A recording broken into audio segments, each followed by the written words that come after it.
Dalawang bangkay ang nadiskubring itinatago sa isang bahay sa Lucena, Quezon. Ang isa, sinaksak gamit ang ice pick at chinapchap. Ang isa naman, natagpuan sa loob ng drum. Saksi, si John Consulta. May lihim na nahalukay sa ilalim ng bahay na ito sa Barangay 5 sa Lucena City, Quezon. 3 sako ang na-recover na ang laman, chop-chop na katawan ng 29 anyos na babae.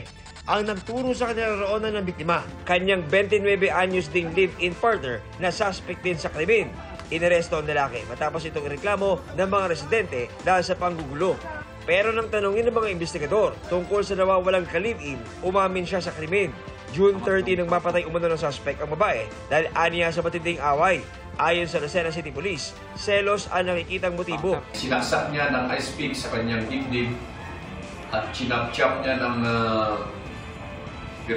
piraso, ulo, paa at sinilid niya sa 3 sako at binawag sa ilalim ng kanyang bahay.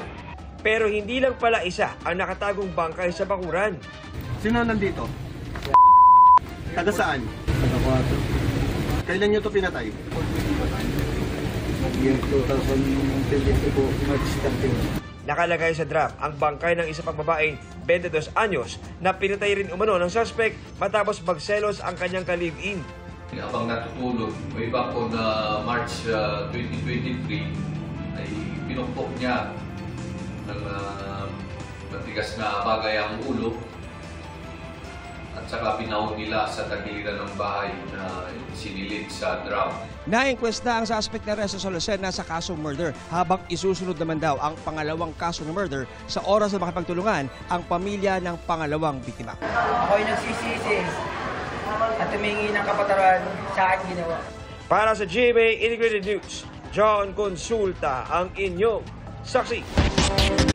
Mga kapuso, sama-sama tayong maging saksi. Mag-subscribe sa GMA Integrated News sa YouTube at para sa mga kapuso abroad, samahan niyo kami sa GMA Pinoy TV at sa www.gmanews.tv.